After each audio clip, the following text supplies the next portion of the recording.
Welcome everybody to this London Futurist webinar on do we need to put regulations in place to cater for artificial intelligence that is daily, or if not daily, monthly or yearly, becoming more powerful, more capable, having larger scope, and in some ways having a greater generality.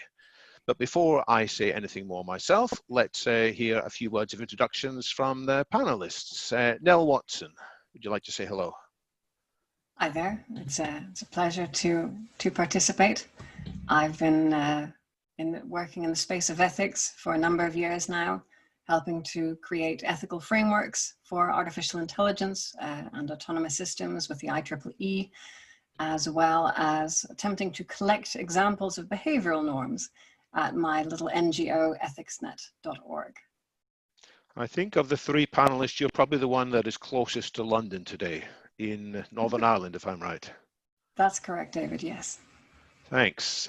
We'll come back to you in a minute. Dan, would you like to say hello, please? Yeah, how are you? My name is Dan Fagella. I run Emerge Artificial Intelligence Research. We focus on what's possible and what's working with AI, mostly in the private sector. So looking at existing use cases and looking at the return on investment of AI. I've been doing that for a number of years, but even longer back, I've been polling AI researchers, folks looking into AGI, thinking about the longer term consequences. We try to mix the both, the far future and the present, in our work with governments. So we presented on deepfakes at UN headquarters. We do a lot of work with Interpol and the World Bank around security, defense, financial services and other things. So a little bit of the far future, and what pays the bills is the now stuff. So a little bit of both. Well, one question we'll probably come to is to the extent to which there's a radical difference between the far future stuff and the near term stuff, or whether there's a spectrum I think of there's a tremendous connection. Yeah. I see value in both, no doubt about it. That's why I do it. Joanna. Hi. So I'm Joanna Bryant. I'm a professor of ethics and technology at Hertie School of Berlin. In Berlin, we get to go to our offices, but since it's a Saturday, I'm wearing my Bath t-shirt, Bath for Europe t-shirt because I was at the University of Bath for about 17 years. And so this is my third time with David and the London Futurists. Hello, London Futurists. But as long as everybody else is bragging about how long they've been in AI, you forget that I'm much older. So I first tutored AI in 1986 with Chris Hammond, who I ran into him somewhere, and he was like, "Don't say when we started," because he was trying to get VC. But anyway, and yeah, I've also taught to the UN and the EU and the OECD and the OSCE and those the Red Cross, those kinds of things. But I don't get paid that much for that. But now I get paid as a professor in Germany, so that's okay. Fantastic. And how long have you been in Germany? Well, I arrived on Brexit Day, in fact, 31st of January. So what are we worrying about when we say we might need to regulate AI? Well, here are three possible things to be concerned about. First, we already have software that is quite good at understanding us in broad terms and manipulating us in broad terms by sending us personalized feeds. Imagine if that software got better and understood how to be more effective at leading us to buy things we probably shouldn't buy, vote for people we probably shouldn't vote for, or fall in love with people that we probably shouldn't fall in love with. Is that a concern? What about software that's used in military weapons systems? I'm told there might be weaponry in the border between North and South Korea, which will automatically start shooting bullets in case certain infractions are observed. Is that a good thing? Imagine if that software becomes more capable. It might spot potential terrorists. It might know how to take these terrorists out. And instead of waiting for us pesky, slow humans to make a decision, there might be an argument to give it more freedom to take that decision itself. Should we regulate against that? And one third possibility is software that is used in malware, in criminal enterprises, software that might be cleverer at causing chaos to our systems or feeding the financial income of various people around the world. Of course, you can't stop crime just by outlawing it, but there might be scope to prevent the spread of such weaponry, a bit like we tried to prevent the spread of nuclear weapons by various nuclear non-proliferation treaties. So is that the set of things we should worry about? Should we leave it to the free market to let 100 flowers bloom and the free market will automatically pick the best solutions? Or do we need some more proactive steps? Let's hear from our three panelists in the same order as before, and they're going to set out their views in a little bit more length this time. Nell Watson, please. We're living in a time of epistemological crisis. That is, not knowing what we know, or not knowing what to believe, or what to give credence to. There's a great deal of fake news out there. There are so many different sources of information, and often that information is inconsistent, even from the same source, perhaps. This is becoming an even greater challenge in a world where so many of our impressions of the world are driven by algorithms. The things that we happen to come across online or in our social feeds are all driven by algorithms, not by random caprice. And there are tremendous opportunities for that to be abused in various ways. For example, we can gerrymander people into little groups and give certain amounts of information to one set and certain amounts to another, or even just enable people to talk to each other, but they've been sampled in such a way that a minority will be likely to flip to the majority over time. We now have methods of manipulating people's impressions, whether that is deleting objects out of videos or constructing fake information which looks absolutely believable, or potentially even simulating an entire online forum. We've just seen the release of GPT-3, a very powerful new library from OpenAI. And GPT-2 has been used now on Reddit to create a simulated sub of Reddit, which, you know, from casual examination looks pretty similar to any other subreddit. What if perhaps people were placed in a ghetto with glass walls that they did not know that they were streamed into, and that their interactions were not actually with their peers, but with bots that simulate the reactions that their peers might have? All of these are tremendously difficult challenges that our society will have to face and have to try to make some sense out of. And for me, this is my greatest concern right now. It's not about AI taking over, but rather AI undermining our impressions of the world to such a degree that we don't know what to have faith and belief and credence in anymore. Are you suggesting now that we should be finding ways to stop the technology that AI would use to undermine our impressions, or that people would use to undermine our impressions? I think technology is usually neutral. Technology is a blade. It can be used as a weapon. It can be used as a scalpel, a tool to heal. Rather, what makes the difference is whether it is used coercively, whether there is force or deceit applied in how that technology is used. And our best weapons against that is to have stringent ethical frameworks which exalt transparency, accountability, and bias, among other things, among other concerns, and ensure that these technologies are used in ways which are maximally fair and maximally open and understandable and explicable to as many people as possible. That's the best way that all of us can be empowered to stand up to big tech and big scary nations. Many thanks, Nell. Before I pass over the mic to Dan, just a quick reminder to everybody posting comments on chat that if you want your wisdom to be seen by everybody, rather than just the panelists, you should click that button beside the 2 at the bottom of the chat window to say, send messages to all panelists and attendees. Dan, what's your opening thoughts on this subject, please? I think there's a lot that goes into the big Pandora's box questions that you've started with, and I like that. I think we'll have some great conversations today. I do think that sort of probably the distant end of things that I think your initial supposition was, is it even worth considering, is around the big game of kind of post-human trajectory, supposing that such a thing would be possible. If we could, bloom into something vastly beyond people, as people are, let's say, vastly beyond, rodentia. And I do think that question warrants at least some semblance of thought. I think that the tee up, at least on your little graphic that you did to promote this thing, was sort of, is that even worthwhile? I agree with a lot of what Nell has said, that I think today we do have really pressing concerns. We have considerations around what kind of future do we want to build, what kind of data sovereignty do individuals have, and I think there should be a lot of ardent thought in that area. And to be frank, I think AI on the net, some of AI ethics is hubbub and simply dragging in today's politics with a buzzword that will get it more attention. But I think some of it is actually really good.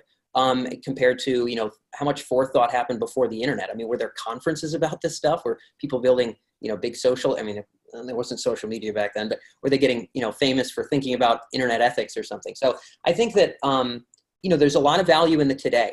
The question is how much, in my opinion, one of the questions is how much attention do we pay to the big game? Do we pay to what we might refer to as kind of the species dominance question?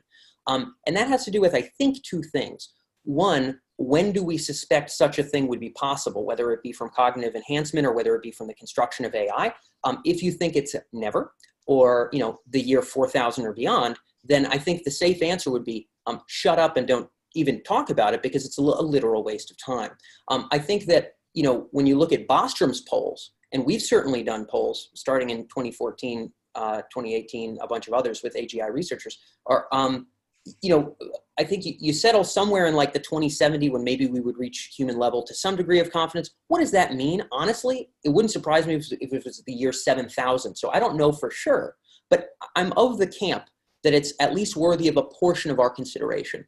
Should we be able to approach it? I suspect that there would come a day, should we actually see drastic cognitive enhancement or drastic artificial general intelligence, there would come a day when the only thing that would be worth really thinking about scientifically and politically would be how do we birth this astronomically post-human intelligence and who has control over it?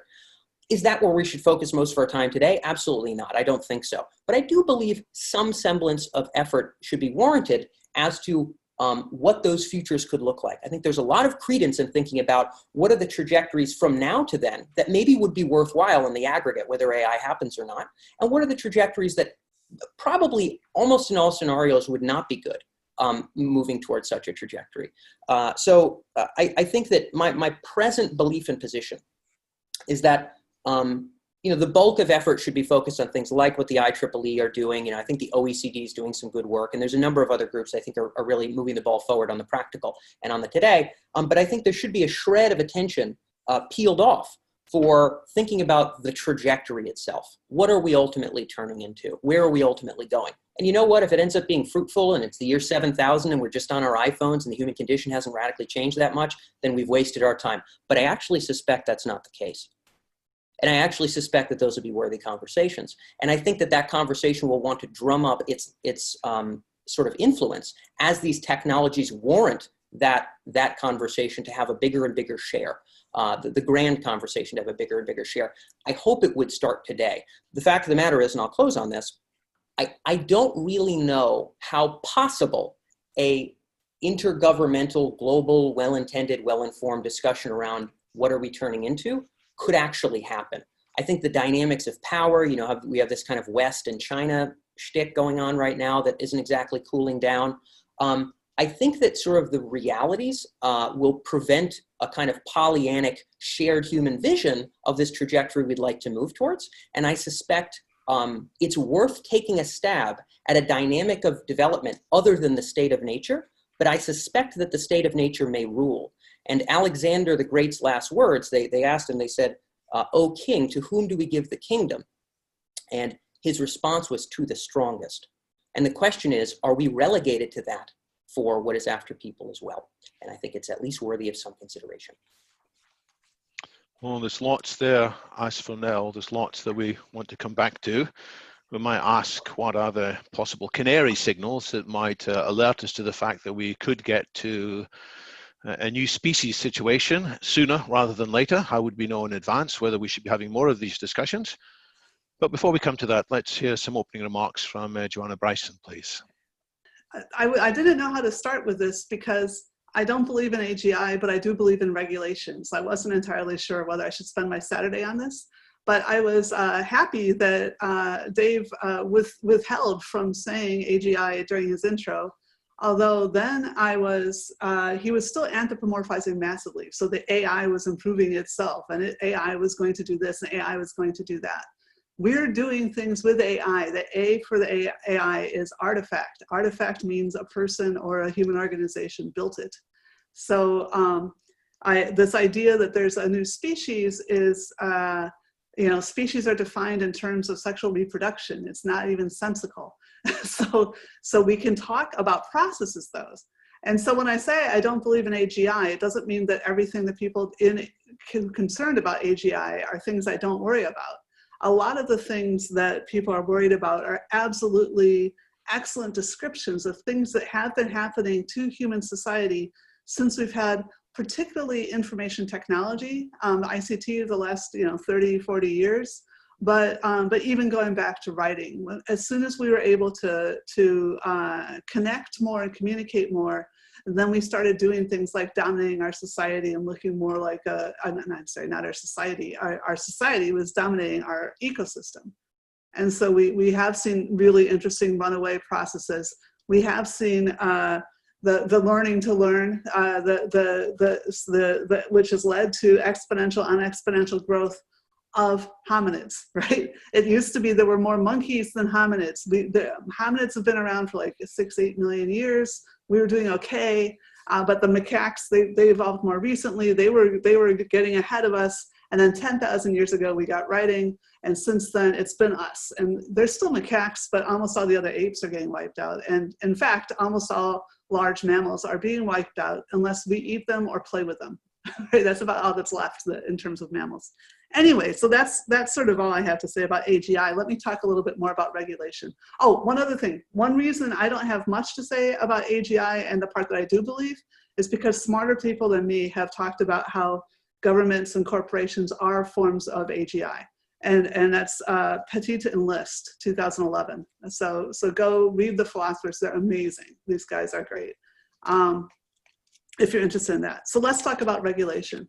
One of the things that people worry about with respect to regulation of AI is that it would stop all the innovation, that we wouldn't be able to use deep learning, which is the magic goose that lays all the golden eggs, because we couldn't micromanage the weights. We don't know what the weights do. Look, we regulate banking and we don't know what all the synapses do in the bankers. It's not a problem, right? That's not what we do. Again, the A in AI is artifact. Somebody built it, someone designed it, probably. Someone has tested it, hopefully. Zoom, the guy from Zoom just said, gee, I wish we'd ever thought about security before we released it. So maybe nobody designed it very well, but there's still some kind of a record of who programmed it, when they thought it was ready for release. If they use machine learning as part of that programming process, then there's someplace they got the data. Did they check to see if the data was like anything could have been injected in it? Have they checked the cybersecurity? All those things are matters of record. And so when I go around and talk to governments and I explain that to them, look, it's normal when you write software, forget about arguing about what is or isn't AI. Let's just regulate software. When you're talking about software, there's the stuff, there's the code, there's not only the code, there's the revision logs, right? There's all these things, and AI companies are terrible. They don't even keep around the parameters. They can't replicate their own products, but they shouldn't be like that, and it's bad for them. Good governance actually makes it easier for you to keep your company running. So let's talk about governance. What even is governance? It's amazing. People don't even know what governance means. Regulation is the process by which a dynamic system keeps itself perpetuating, right? We're all regulated. We have like hearts, all that stuff. We also have life expectancies, but I know futurists don't like to talk about that. But anyway, we propagate into the future. Governance is explicit regulation. So it's not something that you evolved. It's something where people sat down and said, how do we keep this thing going into the future? One of the things that's amazing to me is the GDPR. So when you're talking about, is there going to be a global governance of AI or something? No, you don't need global. In fact, you never want just one governance. That's a bad idea because it'll get corrupted or something will go wrong. So but you want to have the capacity of markets to get together, and they don't have to be like China or America, where you've like stuck a whole continent, well, not an entire continent in China's case, but anyway, well, no, or sorry, Canada, sorry, Mexico. Anyway, so, but you know, almost continent large size. You don't need that. You can get enough people to sign up and say, this is important to us, that it gets the attention of the corporations. And this is like arms control. People are like, oh, but people will cheat, you know, and it's like, the point of negotiations like arms control isn't about preventing all war. It's about clearly communicating the costs of war. That's all they're really trying to do. They're saying, this is what our capacities are. This is what we really care about. And so they're trying to make sure that if you have a war, it's actually worth it. And that's what the GDPR did. It not only said, look, you know, so private data is, it's like airspace. You know, you have a person, and as Nell was saying beautifully, that, you know, there's a huge problem with having our people manipulated. So your personal data is not your property, it's actually a part of you. And if somebody has access to it, they can shake you like they could shake your body, right? And so Europe decided that it's going to protect its airspace, it's going to protect the personal data of its citizens, and it should protect everything of all humans within our, that's what we agreed with the UN 70 years ago. We should be protecting all humans within our borders. But anyway, they said their citizens, they're protecting their citizens' data. But the point is that everyone said, oh, this is going to be the end. Nobody's going to do business with you guys anymore. And like, you know, only incredibly small newspapers in the United States don't do business with us, right? Everybody else thought it was worth the cost. But not only was it worth the cost, they're all astounded. I've talked to big tech people, I've talked to Chinese big tech. They're astounded to find out that it's actually easier to do work with us now. So even though they had to go through a bunch of hassle, and the GDPR isn't perfect and it doesn't make perfect sense, but even though they had to go through a bunch of hassle, they suddenly got a single consistent API to 28 at that time countries. And it actually made it easier to do business. I've had people from China say, now we know exactly how much it costs if we violate your rules. And that's great. And I've had Europeans freak out and say, that's not what the GDPR was supposed to do, put a price on our data. But that goes back to the arms control part. So to wrap up, I just want to say, regulation is perfectly feasible. It's something people can only regulate each other. Right? All the dissuasions of law only operate on others of our same species that have our same drives, right? Actually, they would kind of work on like monkeys and dogs and even fish if you could explain it to them, but you can't, okay? But with AI, the problem is that all these dissuasions about getting locked up or losing status, no machine is going to care about that. And if you built in a part to care about that, you could take it back out again, or a hacker could, so forget it. So law is something we use against each other to try to create a society that we can all live in and that we can perpetuate.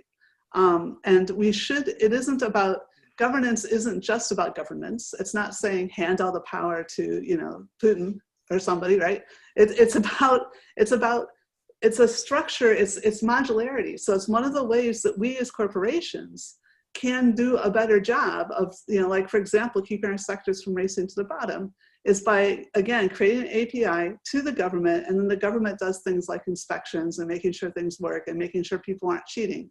And we collaborate with the government to make that a better process.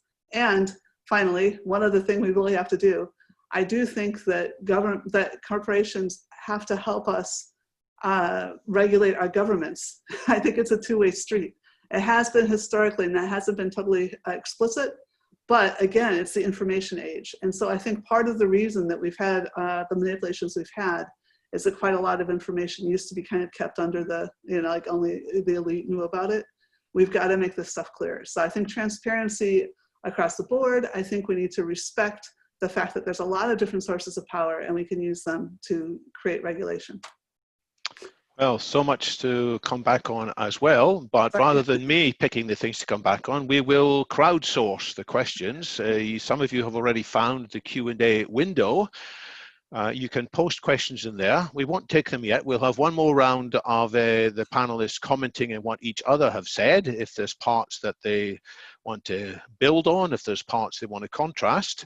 What you can do in the Q&A window, you can put your mouse on top of some of the thumbs up signs, and if you think, yes, this is a question that you would really like to be answered, then click on top of that thumbs up, and on the whole, I will tend to take the questions that have got more thumbs up. And if you want your question to have a thumbs up, don't write too long, because people may not be able to catch the gist. So, and I'll come to Nell in a minute.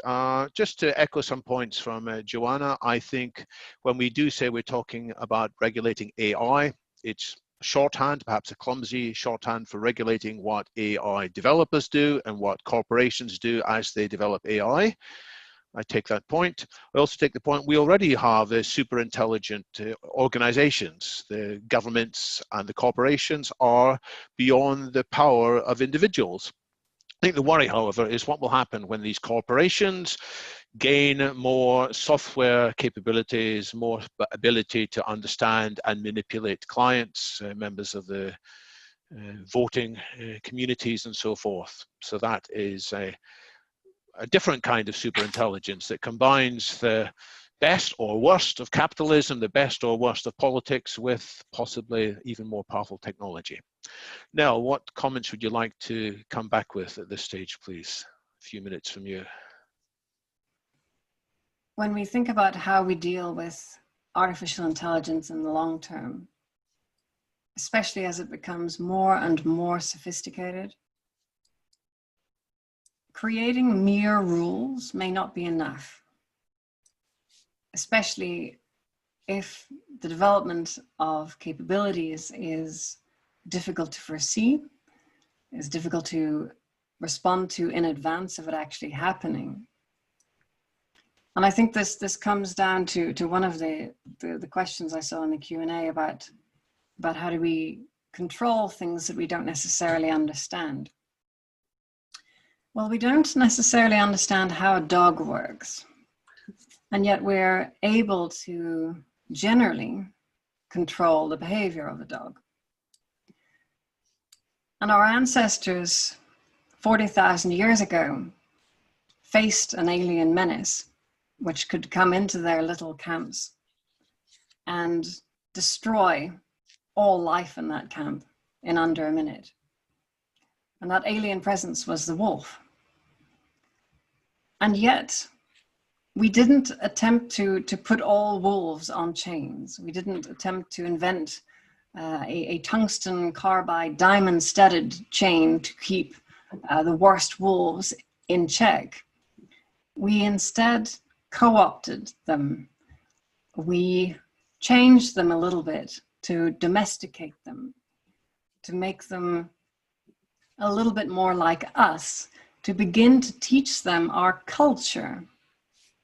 And in so doing, we turned one of the deadliest foes into a friend, an animal or companion that makes our lives better, where there is mutual enjoyment, and where many of us live to give and receive love between these two species. And therefore, my hope is that we can find a similar relationship with AI, that we can build a bond of friendship and mutual regard and mutual benefit with AI, rather than simply trying to figure out how to control a golem that is getting ever more sophisticated and dangerous.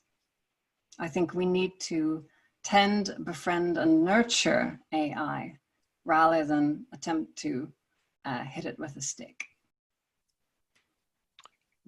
That's a very powerful metaphor. How would it work in practice when you talk about tending and befriending an AI? What does this actually mean that should happen differently from what's already taking place? Well, part of being a pro-social agent, a friendly agent, is learning about the preferences of others and trying to accommodate those.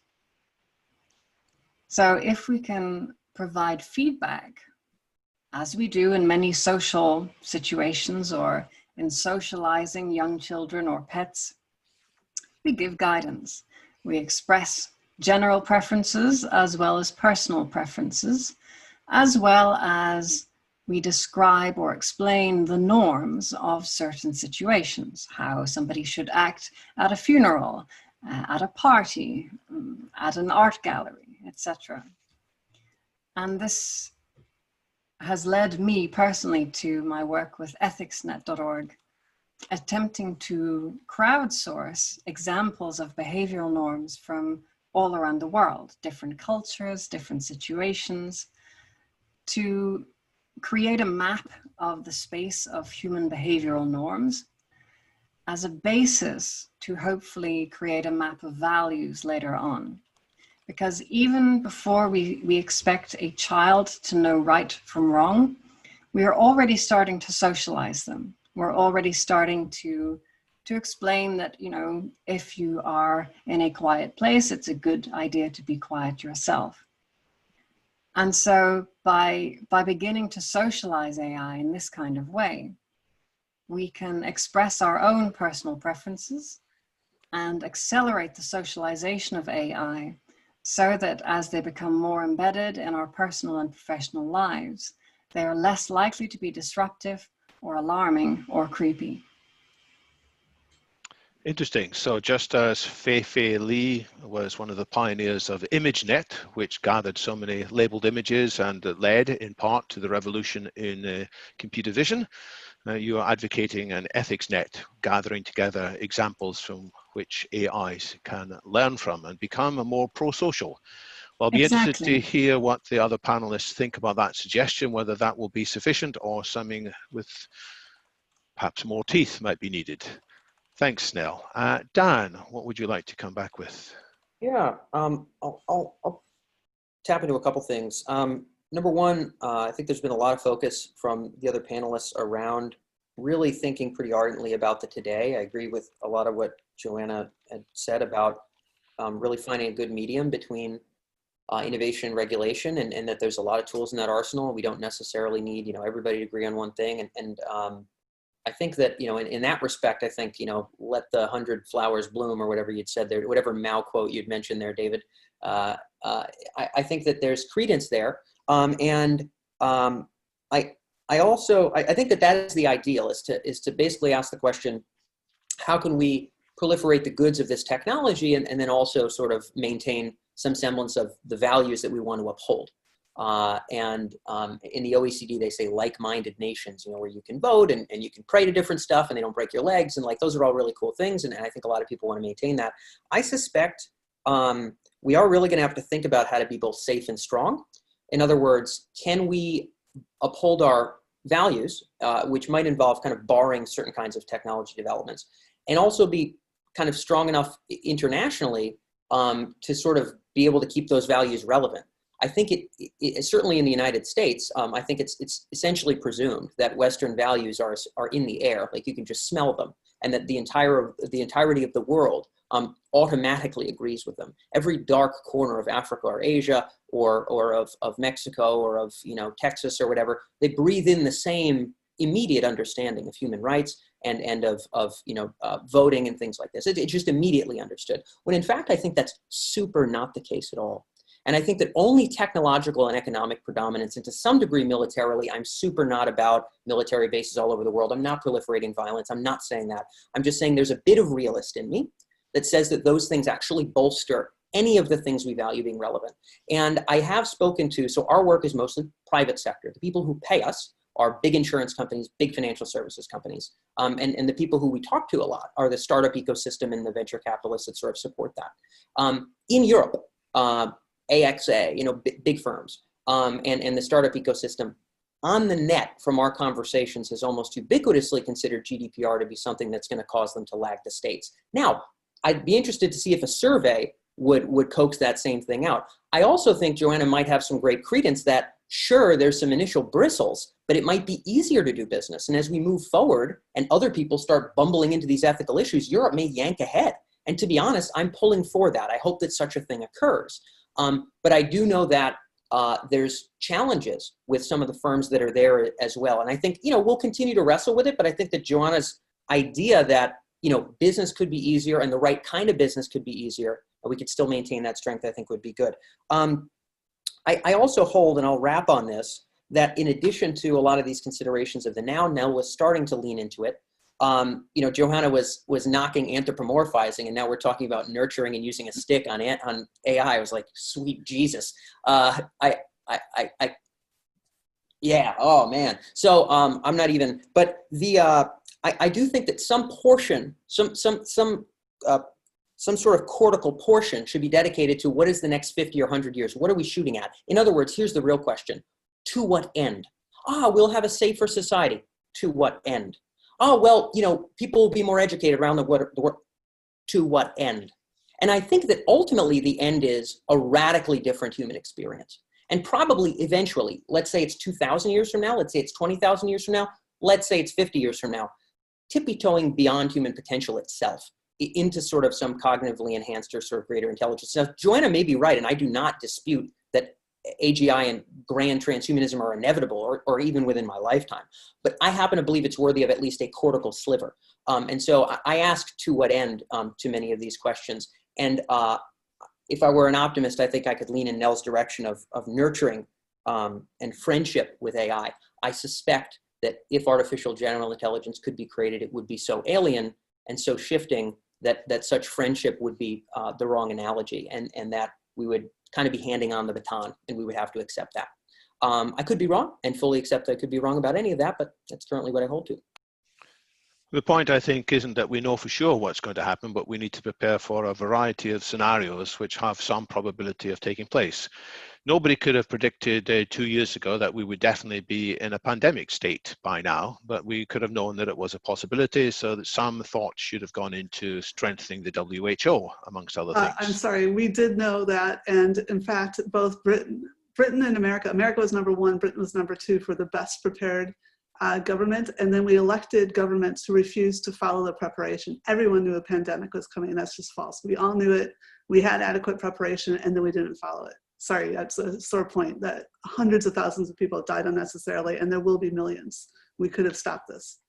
So we knew in advance what could happen, but that wasn't sufficiently in public consciousness, and people said, we don't mind getting a government that might be a bit incompetent, because you know what, it's more important that they shake up the system. Shaking up the system in whatever way, giving the finger to the EU, giving the finger to the liberals and the Democrats or whatever, that's more important than being competent. And so we lost that. So that public battle of ideas was lost, even though at least some of us knew this possibility was coming.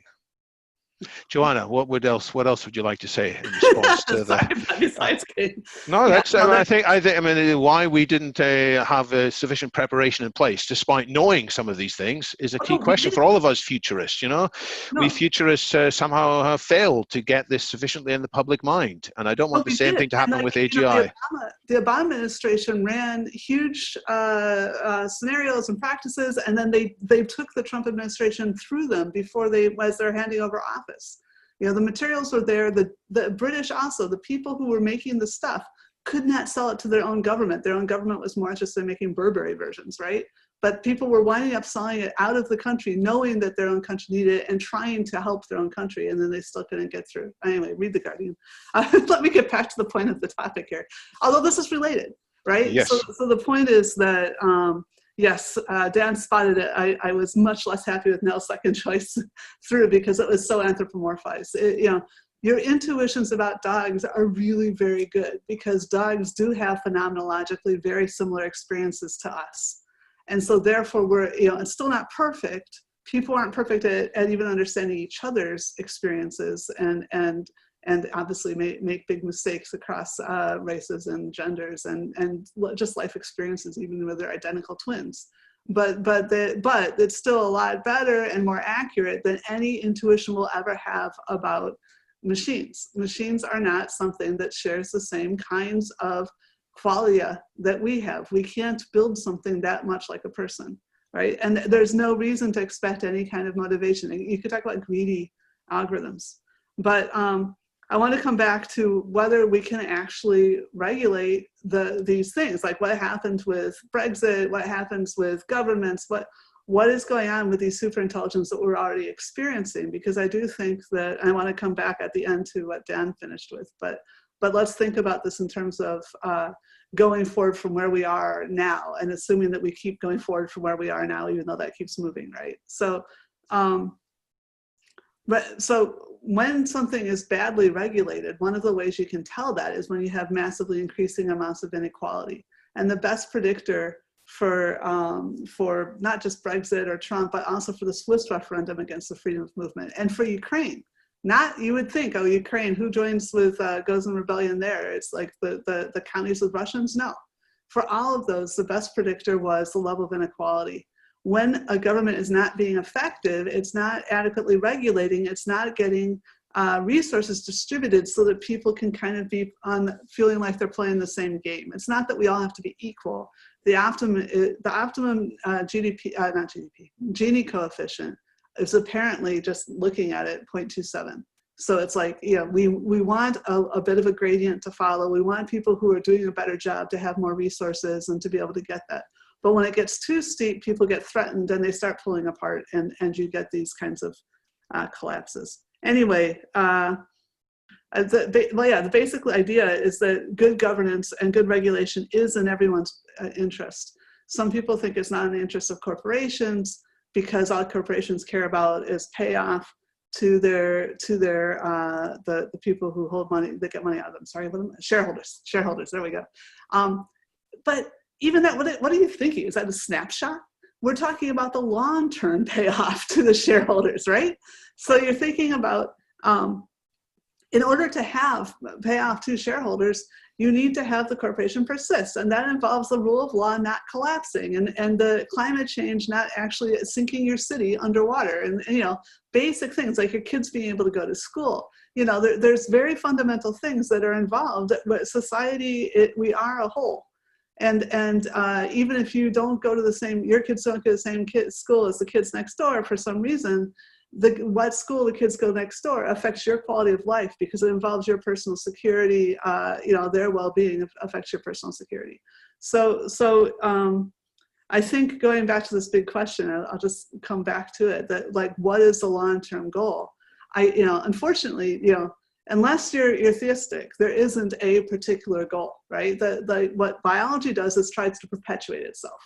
And so, and one of the ways by which biology perpetuates itself well is by increasing diversity. And we're increasing diversity by being very intelligent and be able to change and try a lot of different things. But still, you also probably want to keep the biodiversity going.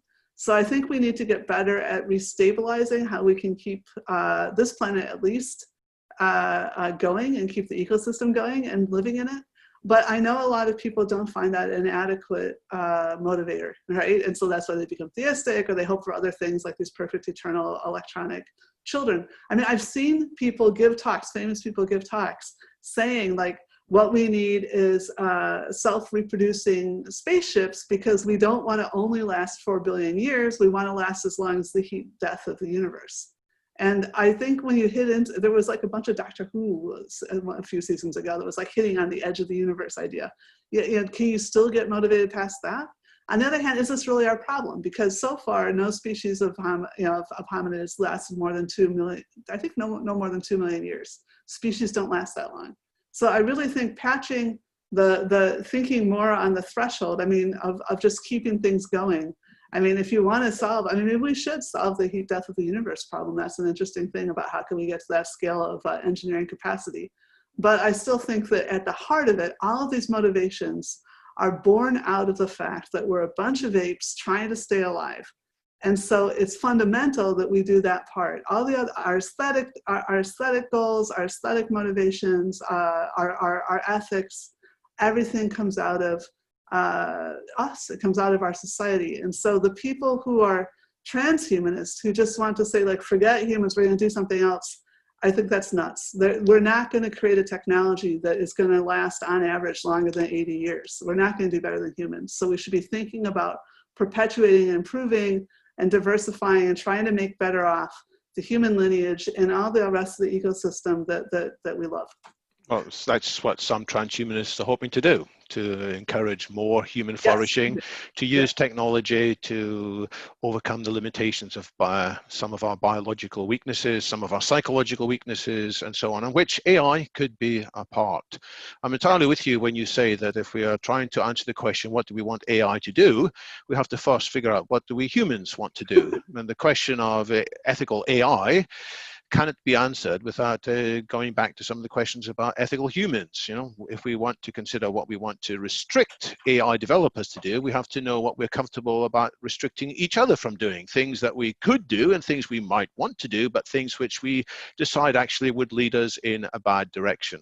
So I'm going to take the first of the questions on the list now. By all means, keep the conversation going, but I want to feed in a question from, which is more votes than any other. It's from Cornelius Holtorf. To what extent is AI different from natural intelligence, not just in degree, but in kind? To what extent is there a qualitative difference as opposed to a quantitative difference? And does that mean that some of our discussions therefore need to change tack fundamentally, that what we've done in the past will not be sufficient? So I'll let you answer in any order that you feel like. I'm happy to jump in with the biology perspective on that. So yes, because you've done biology in the past too. Yeah, because there are, exactly. There are qualitative shifts in the intelligence in biology too. I mean, just in general, in sociality and communication and the capacities of individual organisms. So, so when you, so you go from just like replicating chemicals to single cell organisms, which may arguably be the most complicated thing we've ever done. It's just getting to like single cells and meiosis, mitosis. That stuff's amazing, right? But anyway, then you get into multiple cellular organisms, and then arguably you get into social, as some people say that's a new level when you coordinate. Now, I don't know if I believe that, because again, bacteria coordinate. They have that slime that gets on your food, that's actually bacteria public goods. So I don't actually think socialization is actually totally separable. But then again, arguably language is this new thing. And so the people who talk about this level of selections thing talks about language as a new thing that happened in biology. So I don't want to, the only thing that makes technology different from biology is, like I said, it's the human perspective on it, that the stuff that happened before, we didn't do deliberately. And what do you say, well, what is deliberate, what is responsible? If they're cultural constructs, of course they're cultural constructs, but they're cultural constructs by which we keep our society going, so they matter. So to me, the only big qualitative difference between natural intelligence and artificial intelligence is that humans are responsible for artifacts. That's the biggest qualitative difference right there. So there's been discontinuities in the past in the grand sweep of evolution. The question is, can we usefully consider the growth of artificial systems, artifactual systems, as being a similar quantitative leap? And I think Alan Turing in 1951, I can't remember the quote exactly, said that the machine intelligence would talk to each other, they would not die, and as a result they would soon take control, because they could share information with each other much more reliably than we humans share information with each other. And so they would quickly learn much more than we humans can do. It's robots can teach robots very, very, very fast. So is that a sufficient difference? And do we have to increase our own response as a result? I agree that the digital has changed everything, but Turing, I mean, I'm a huge admirer of Turing. I'm a huge admirer of, Darwin and Jesus and whatever, but nobody's perfect, and Turing definitely was trying to perpetuate life. He was looking for ways to reclaim lost friends, and I don't believe that's actually something you can do digitally. Dan. Yeah, in terms of the qualitative differences, I do think that the point that Joanna made on a number of occasions, I think is worth at least a stopgap around no hominid species lasted more than 2 million years. I think these are really mature things to consider. I think that some people would presume that the to what end answer is 50 billion years from now, happy people who are well educated and have good entertainment and enjoy their work, who have opposable thumbs, and I think that clearly that after a certain point that's not really it. Joanna might be suspecting, although I don't necessarily think so, but that given that hominid species only last so long, that sort of eventually things will tumble down and other stuff will bubble up. I think that we may be able to be bubbling up from where we are now. Now, I don't know that for sure, but I give it enough credence to cut off that cortical slice to dedicate to thinking about it.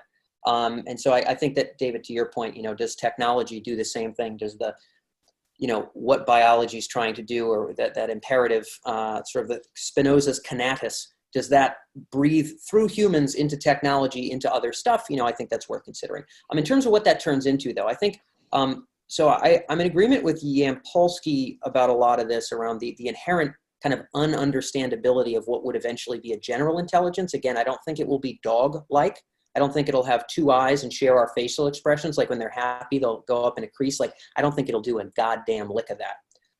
And I think that it'll be more or less ununderstandable should it obtain quote unquote human level, because it'll be so disjointed and connected from what we are. Now, I think we can model some elements, but I don't think a great number of them. Bostrom also has a great talk.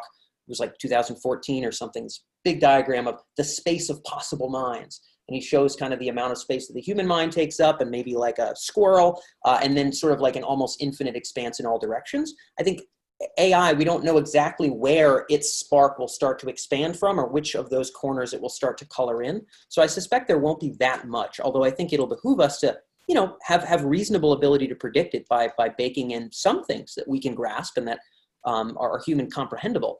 I think that the workings, and certainly the development, should it foom, as maybe the Robin Hanson has debated, I think it would quickly become completely incomprehensible from us. So I think, we have a human starting point, but I think we get straight into stuff that we don't understand after that.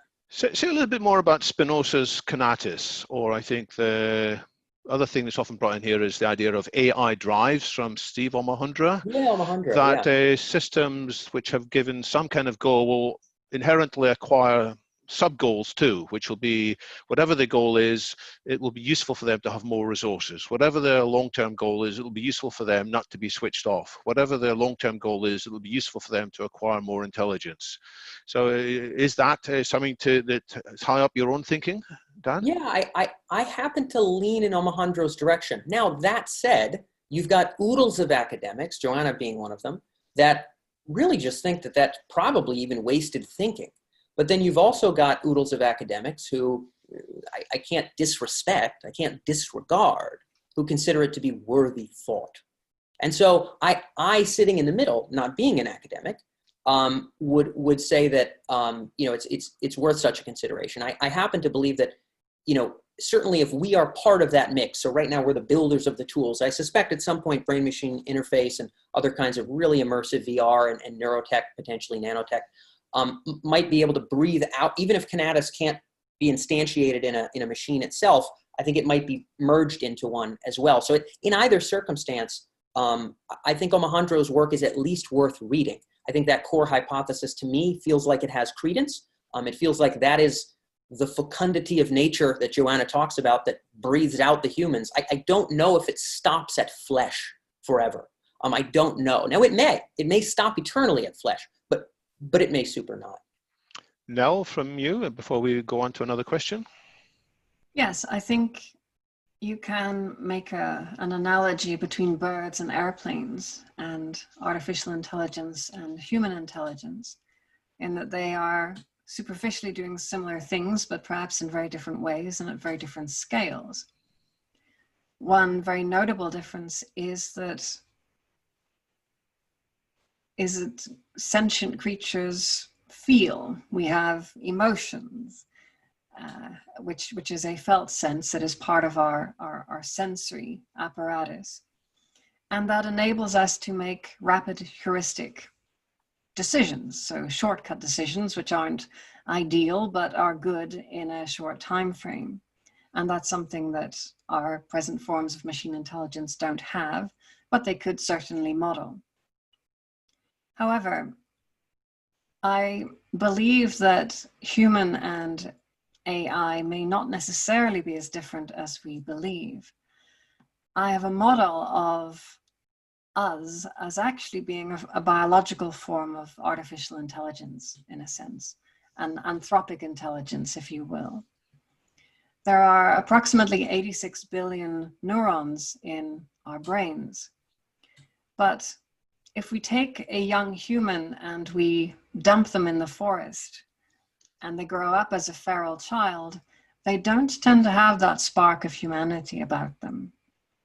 And yet we can teach a dog, for example, our language at a basic level, and we can teach them to have emotions, to feel shame when they know that they've done something that has displeased us.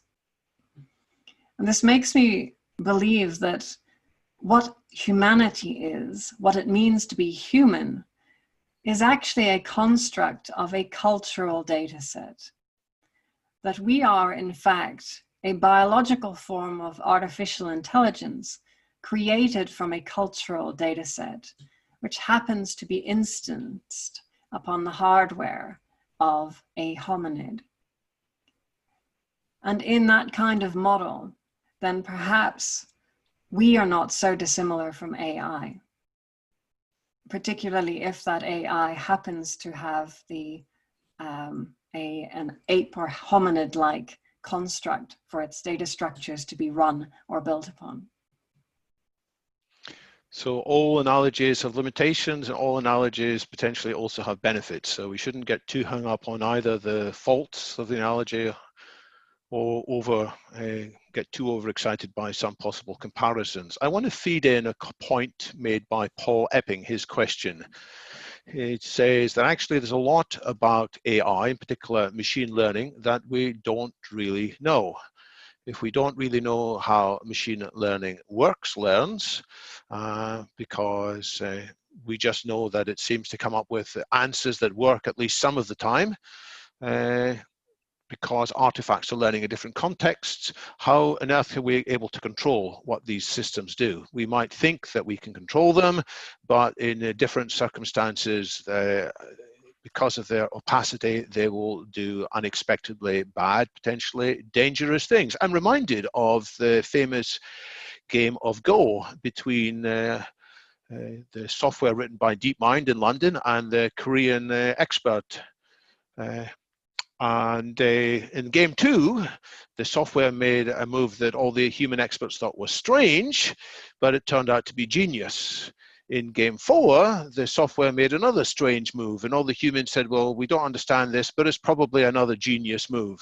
Turned out to be a blunder, and it was that have been the best thing to do, to bet on the AI in that particular case. So how can we control and take sufficient steering of machine learning when there's so much of it is still in black box terms? Okay, well, if I can jump back in, I'm going to first slightly answer, take off from Nell, and then I'll take off from Paul. So from Nell, this thing about the idea that we're running culture on top of our ape hardware, we have this software. Actually, I'm big into that. I'm big into memetics. I absolutely believe that why we're dominating the ecosystem so much more than than other species have been able to is because we have a second replicator. So we feel kinship to people who have the same ideas as us. We're not just victims of biology like the bacteria were. Although, again, even different species of bacteria are able to share good solutions to things like antibiotics, much to our loss. They're able to, so it isn't even, you find cooperation ubiquitous in nature. But there's anyway, horizontal gene transfer between exactly. different species. So you can do that in well, both through actually sort of sex, which is a misnomer, but also through viruses, which used to be thought of as parasites, but actually they disseminate good solutions. Anyway, but that's getting too geeky. I want to go back on this because it's not, again, so now I'd say that the problem here is not anthropomorphizing, it's Turingizing or something, the ape body. So while I agree that the idea of second replicators is absolutely crucial to understanding humanity, and I see why people think, therefore, when AI has something like that we can give those memes to AI. So for example, you could say machines will never have empathy with humans because, as I said before, they never will have phenomenological empathy with us because they don't have the same bodies. When a human is able to empathize with another human, they do that by imagining themselves in that place, using the part of the brain that they would have used had they been in that place. Okay, machines aren't going to have that kind of perfect mock-up, but in another way, you could say that we already, with machines, do better empathy than humans can, because you can have Amazon go out and search 8 billion people, or however many customers they have, let's say it's Facebook, 2 billion people, and find another person that did almost the same thing and figure out what they wanted and then just guess. So that's not empathy by reasoning from your own experience, that's reasoning from another human's experience, which might be even better empathy on some standard of what you're trying to get done, all right? So, but the point is that you still have this fundamental problem, which is you aren't apes. And if you were to totally replace machines and again, I agree that this is not what all trans and posthumanists want to do, but if you were the type that thought, get rid of the humans, they're just awful, they won't have sex with me, you know, whatever, that's not going to solve the problems. You wind up with this nothingness, this just nihilism, because you don't have equipment that's doing something for a purpose, or at least not the purposes that as we understand them, which maybe is what you want. Some people do want to just destroy everything and commit suicide and things, you know.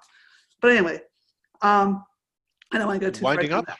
Coming back to Paul's point, when we have an artifact, we could make it easier to understand.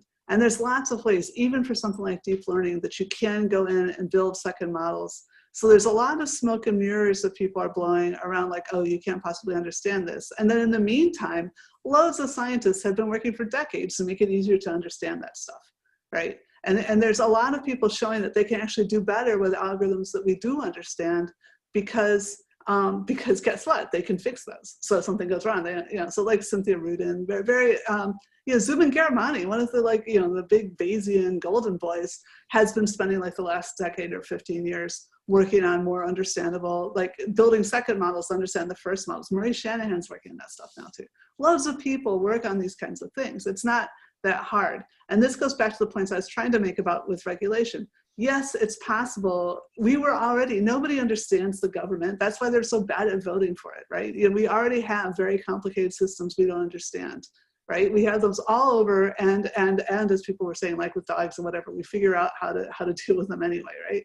More or less. Sometimes we have catastrophic failures, like I was just complaining about with voting for people that are voted in to break. Yeah, I'm doing the voting for people that want to break things, right? They're there to stop the rule of law from being applied, right? So occasionally we have things go wrong, but we generally can kind of get by to such an approximation that there's still like 8 billion of us, right? But we can do better, and especially with digital technology, it's easier to do better. And if we have some kind of regulation where you say, if your system goes wrong and people get hurt by it, then you need to prove us that you did due diligence. And this is what we already have for every other kind of manufacturing, right? Car manufacturers, when their automatic brake systems don't work. With their AI, right? Car manufacturers do this. Architects have to do this. They didn't used to. Now an architect, historically they could do whatever they want. They're just rich guys. Now they have to, get build planning permission. They get their buildings inspected. All the architects get licensed. All of this stuff is things that we could put software into that situation too. And I think we do need to be more transparent, not only about AI, not only about digital artifacts, but about governance.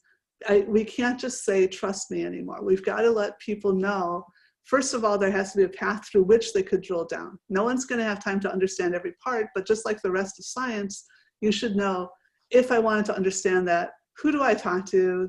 So we need to have, I think one of the most important things for social trust, again, is social mobility. So we really need to focus on bringing, well, America's losing that. Europe's pretty good at that. But so social mobility is important, but also just having the transparency is a need, and having people have the confidence that if they really want to understand something, they could spend a few months on YouTube or teaching themselves a few things and then get to the next level. right? And you believe that we can have similar shared understanding about how algorithms work if we focus on algorithms that are explainable? No one is going to understand every algorithm, but anyone should be able to understand some algorithm. Right. And every algorithm, there should be someone that could understand it. And just quickly before we move right. on to Dan and Nell, these explanations that are offered by one system explaining what a second system has done, are they good explanations or are they just rationalizations? Because after all, we humans, we are quite bad at introspecting our own motivations. We say, the reason I did this was X, Y, Z, when in all probability, often it was a different reason. Dan, do you want to offer some feedback? The reason you did it was the Canadas. But yeah, to the point addressed, Joanna brought up a number of good points on sort of thinking about governance. I do hope that those channels being pursued by the AI researchers, I mean, Hinton and whatnot, sort of being of the belief that maybe we're going down the wrong road with what we're doing. I think there's going to be a lot of marshaled resources towards something closer to transparency. Are we going to like solve it? I doubt it, but are we going to get much closer? I think with some of the big folks sort of pointing in that direction, I suspect we will. I also, maybe on an optimistic tone, I think that a lot of these issues around what will be not kosher if it's not transparent, a lot of that will, I think, get shaken out in the course of AI sort of drizzling through the private and public sectors. I don't think that it should be recklessly leveraged and wielded in all directions. I'm not advocating for that, but I'm saying that, you know, there's companies doing things now that we're going to start critiquing and then tweaking and then thinking about how that applies here. And as AI, I think, expands in its general capability, I think a lot of the edge cases, I hope, we'll be able to sort of look at, you know, potentially scrutinize as a society, determine maybe what's warrantable to be a little bit willy-nilly. Do I really care why red rain boots are in my Amazon recommendations? Like, personally, I personally don't care that much.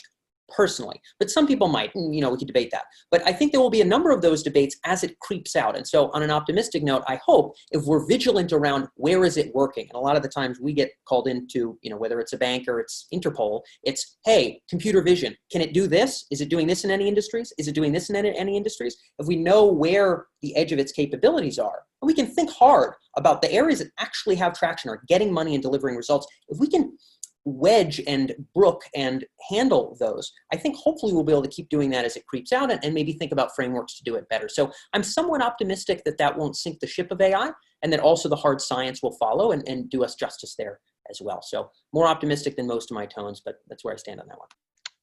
Anything to add, Nell?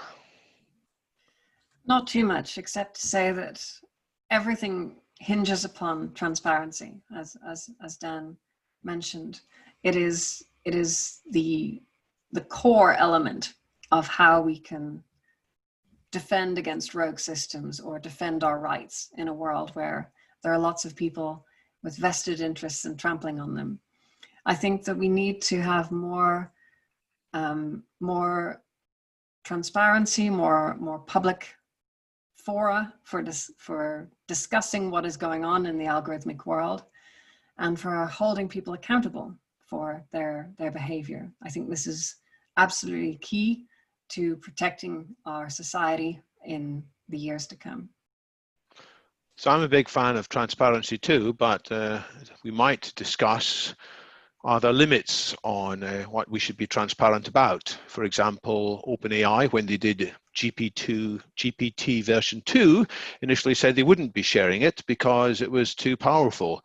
I do worry that there might be some very good artificial intelligence systems with lots of safety mechanisms and fairness released as open source, and somebody else will say, well, you know, I can make this run faster. I can make more profits for my corporation by shaving some milliseconds off the calculations by getting rid of this excessive health and safety measures.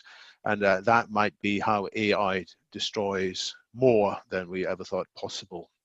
Well, so I'd really like to come into this because transparency is one of the things that my group's been working on for like a decade now. And of course, actually now my former PhD students who are now adult academics, Rob Wortham and Andreas Theodoro, are the ones who've gone further with this than I am. But my original PhD was in systems engineering of AI. So we just didn't call it transparency back then. It was about making it easier to build, and that means being easier to understand. So having said all that, I've always felt like more of an observer than an expert in the areas of, for example, cybersecurity. But I just want to tell you a few observations, therefore, with not really a dog in the race or whatever, that when we built the British Principles of Robotics, which were the first, by like 8 years, the first national level AI ethics soft law, there was a lot of dispute about the transparency one, about whether we should say something specific about everything being open source. I think it's really important that in the end, we didn't say everything has to be open source, because it's important to make it clear that that you can be transparent without having open source. So the pharmaceutical industry has 10 times as much IP as ICT does, and yet they are inspected by governments. You have these third parties that go out and do the inspection. Having said that, going back to GPT-2, they didn't put out their source code, and then somebody, you know, what do you call that? They backhacked. They reverse engineered. Yeah, they reverse engineered it, and people had versions within a week. So it was like completely ridiculous that they did that. So then I've heard people say, oh, you know, many eyes, that the most important thing, the best kind of cybersecurity, is to expose it so that people can look for the holes. And then I've also heard that when you know, when people do find 0 days, they report them to the company, and they give the company, you know, 2 months to fix it or whatever. So I keep seeing stuff on both sides, and my observation is sort of like a field biologist, is that it seems to be complicated. But that's fine being complicated. I mean, we humans are complicated. Our AI is complicated. We shouldn't expect very simple answers to prevail all the time. If we are quite quick, we might manage to get 2 more rounds of questions in. I'd like to take a question from Jerome Glenn, who runs the Millennium Project. So he's been doing some of this kind of research into future since the Millennium Project was set up in, I think, 1997.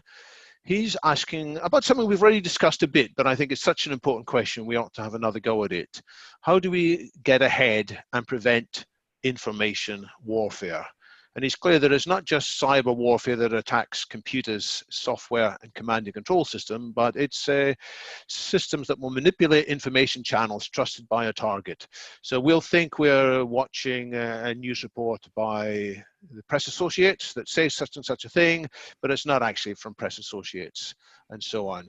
So is there something we can do to get ahead of this and avoid society being even more divided and angry and bitter than it is now? I think this is a tremendous challenge of our age, particularly because this year has taught us that many of our most esteemed information disseminating organizations in the world have given out criminally negligent or even fraudulent information. And that has deeply undermined trust in society, particularly trust of science, engineering, and medicine. And I think it's clear that we cannot rely upon trusted gatekeepers for information anymore. That's not good enough, because these trusted gatekeepers, for whatever reason, have been proven to be fallible, especially in times of tremendous crisis. I think it's very urgent that we create deep reforms for how we engage in epistemological hygiene and ensuring that the best information floats to the top, not because of the source that it comes from, but because of a process of open public peer review. I'm not quite sure how that's to be implemented, but I know that that is an essential task for us in these years to come. I'm sure we'll be discussing that in more London Futurist events. Dan. Yeah, this was actually our talk at United Nations headquarters, which we took one of the head of UNICRI, which is the crime and justice wing of the UN, and took a video, a 1-minute video of this woman, and sort of made her say a bunch of stuff that she never said, just to sort of make the point. But I think that the point that was intended to be made there, that I hope to make here, is that the ramifications, I think, carry forward much, much farther than that. And I think I'll address 3 very fast things. One, potentially there's going to be some hardware answers to this question, whereby, you know, we know where something was filmed or a photo was taken or an audio was recorded based on some level of hardware verification that it came from X device or what have you. Some of that will clearly have bypasses. Some of it may have some credence. I think that's one point. A second point is on the platforms that face people. Now, this won't be able to be done across all platforms, but on the platforms that face people, there may be some increasing way to sort of determine sort of validity, some validity score of some sort, where, is this trustworthy? Is this not trustworthy? Is this programmatically generated? Is it not? Of course, the ball game there is whoever gets to decide what those rules are runs the show, and whatever their political bent is will be the reality. For that reason, I think the third point I'm going to really kind of put a stamp on here, that I think that sort of the West broadly is super permeable, to the China Daily, sending in its memes as it wishes, and creating YouTube channels as it wishes, but gets to be really, really nice and crafted about what their own citizenry sees. So our citizenry gets to be divided sort of at will, and we're getting better and better at being divided, which I'm pretty ashamed of as an American. And I've heard Brits, attribute the Brexit scenario to that, et cetera, et cetera. I think that ultimately sort of what kind of what's permeable and not permeable in our digital ecosystems, be it fake or intentionally sort of misleading in some way, I think is an ecosystem level problem. And I think it ties to sort of a global power dynamic that I think the West is sort of mercilessly losing right now, and shameworthily so. So that's the bigger tie that I'd sort of draw the line to, but I'll wrap up on that. But it's kind of a worrying prognostication. You're suggesting, Dan, that the West will be overrun by clever memes from China, possibly Russia, possibly Iran, possibly others? I didn't say it would be overrun at all, my good sir. I said we're permeable, while other ecosystems are not. So the words that I said are that sort of we're much more influenceable and much more potentially dividable, and we can be experimented with Petri dish style, while other citizenries, I think, can be molded and crafted somewhat succinctly to what the ruling party for life would prefer, which to some degree has its advantages. Now, some say it's destined to fail. Some might think America's destined to fail. I just think it's a dynamic we should address. So I'm not necessarily a pessimist, but I think, jeepers, we might be losing the race right now. I'll go that far. I'm glad you clarified that. That's a good point. Well, Joanna. I already said that I don't think that we're going to have humans around more than a few million years, but so that entails that all these countries probably won't be around that long. but nevertheless, I think this reminds me of something I wanted to respond to that you said earlier. Thinking geopolitically and thinking in terms of GDP, at the end of World War II, the United States had a higher GDP than the rest of the world combined. All right. Right now, China, the US, and the EU together have slightly higher than the rest of the world combined. Okay. In fact, the EU is the largest economy right now. Nobody wants to talk about that, right? They're all sitting there and saying, oh, it's not one country. But if to the extent that there's sufficient black, which is part of the reason they're under assault, then that you can think of them that way. And it drives me insane when people worry about, even people in the EU, here they've seen the strength of that, and then they think, oh, we have to have a Google. It's like having to have a Google is like having to have it in America. If you have a really strong digital infrastructure, if you have an economy full of people that are all using a little AI and building their little things, then that can actually be more robust than single gigantic structures. So, and I hope it isn't just the EU. I hope that there's hubs all over the world that people will be able to create agile configurations to address specific kinds of problems. So when we're talking about regulation, this is what I was talking about. I actually think of it as like two spheres, well, three. The first sphere is the world. Okay, there's definitely the physical world that's vaguely sphere-like, right?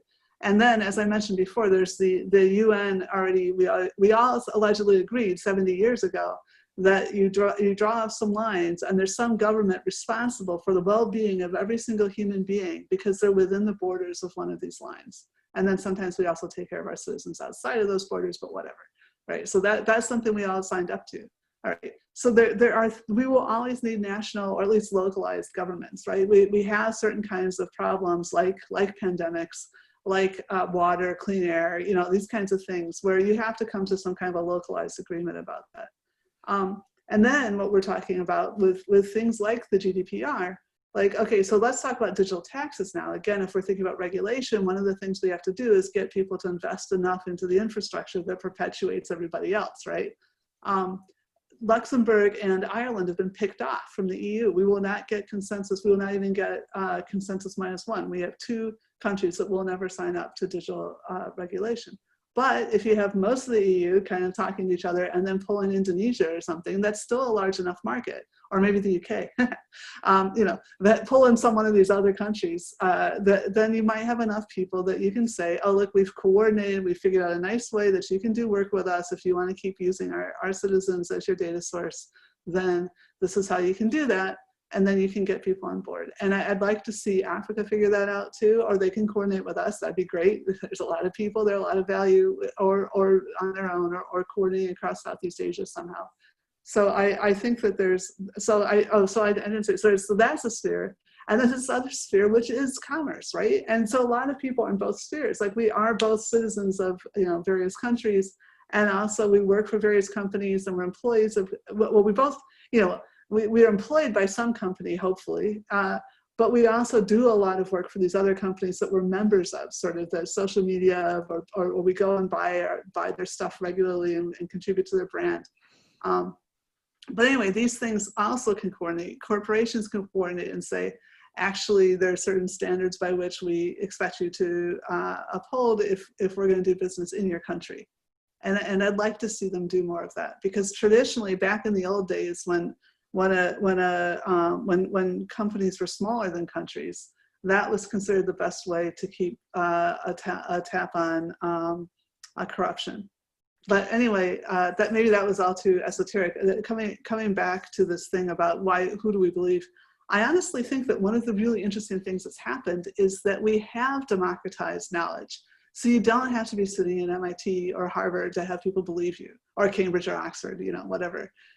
So as we see that sometimes, again, that equalization I was talking about with the GDP, that's also happened with science. It's always been true that the papers that get into the highest, you know, the highest impact journals are the ones most likely to get corrections. Why? Because people bother to read them. Okay, everybody makes mistakes. But all of a sudden, we're in a situation where really good quality stuff, I mean, maybe we were always in that situation, we just didn't have time to read it.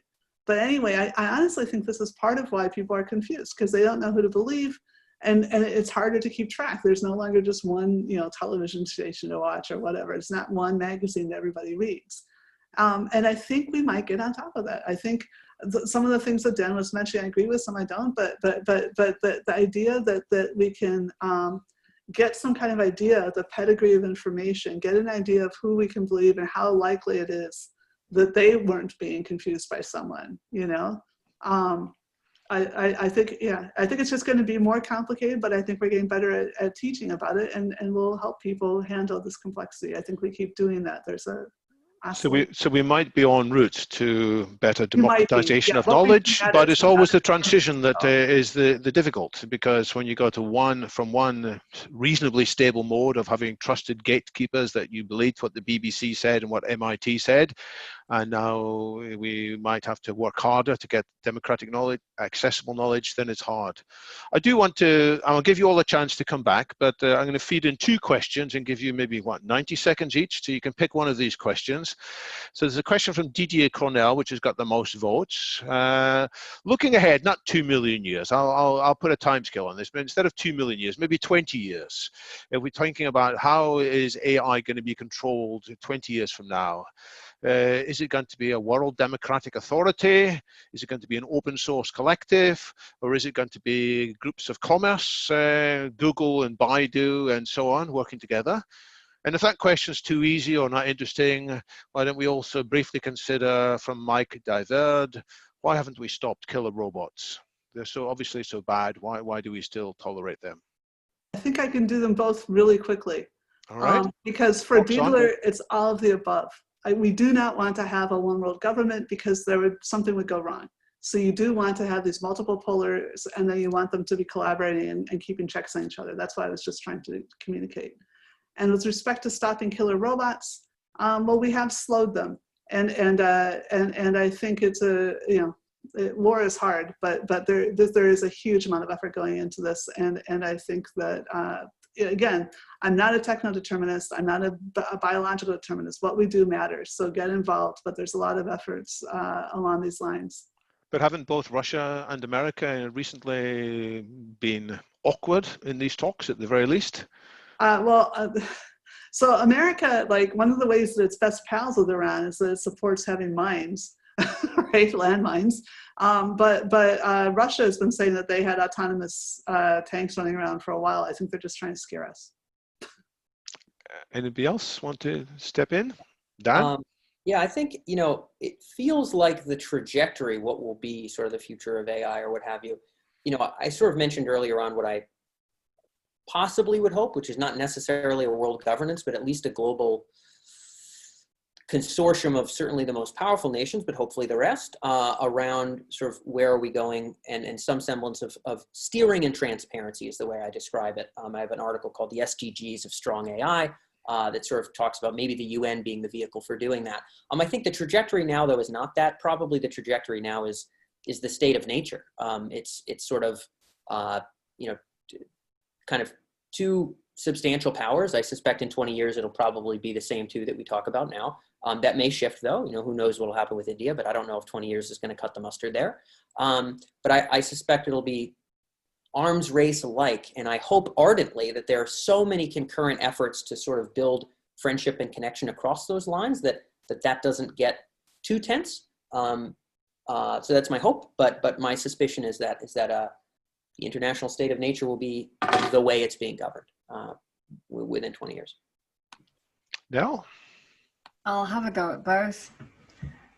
I really would never like to see a monopolization of values going into machines. I don't want to see Silicon Valley having a monopoly. I don't want to see the Chinese government having a monopoly. I don't want to see anyone having a monopoly. I think that we want to have that as individualized as possible.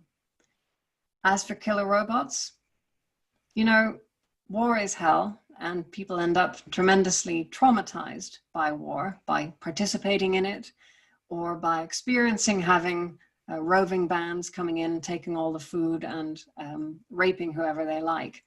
And perhaps if we had war-fighting robots, then if they were happening to fight human beings, they could take more risks in being more careful with not to harm people.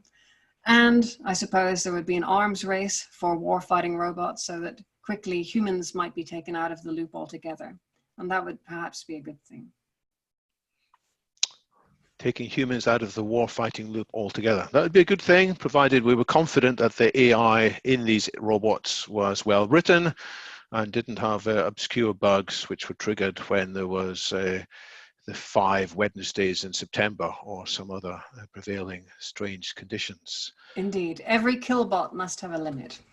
Every killbot must have a limit. I'll give each of you in a moment a minute to give closing remarks. If there was something that you feel needs to be said that hasn't been emphasized enough, you can have closing remarks.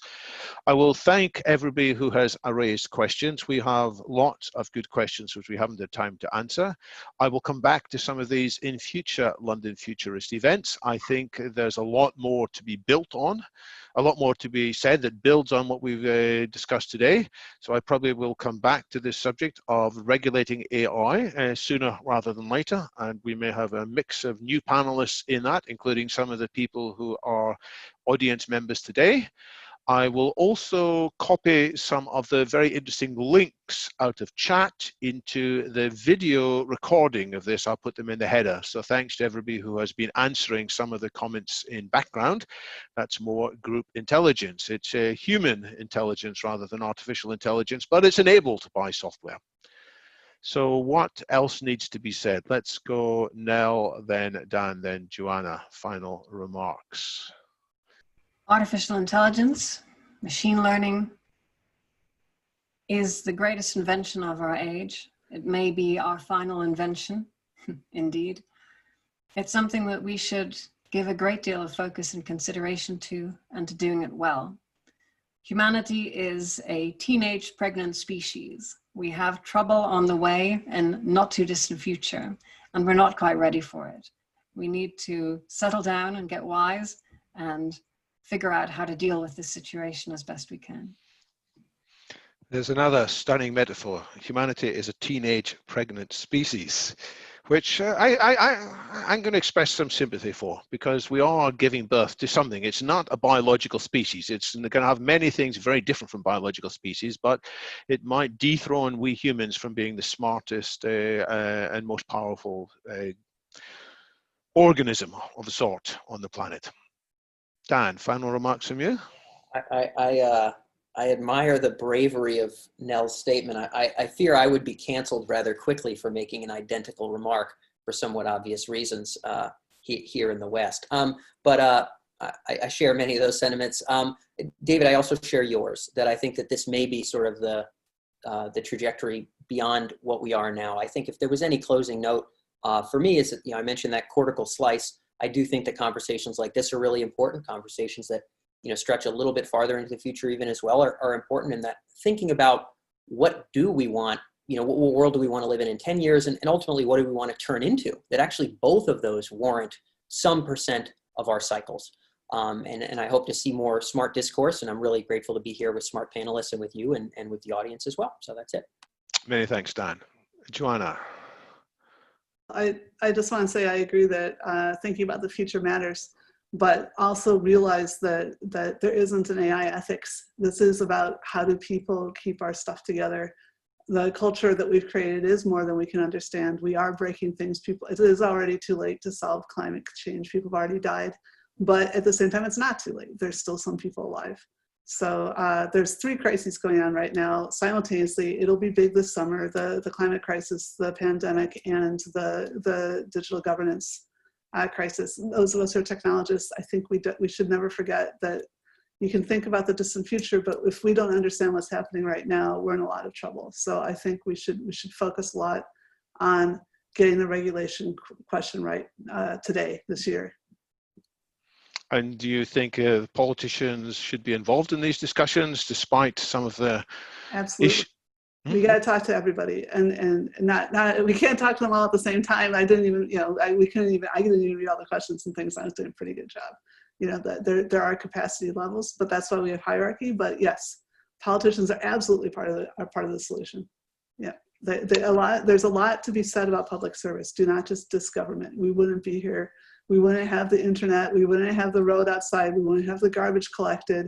We wouldn't have enough personal security to go home, except I realize you guys in Britain are home. Right. Well, Nell Watson and Dan Fagella, Joanna Bryant, thank you so much for tackling, which subject is very deep and difficult, but important. And you have advanced the collective understanding. Thank you so much. Thanks.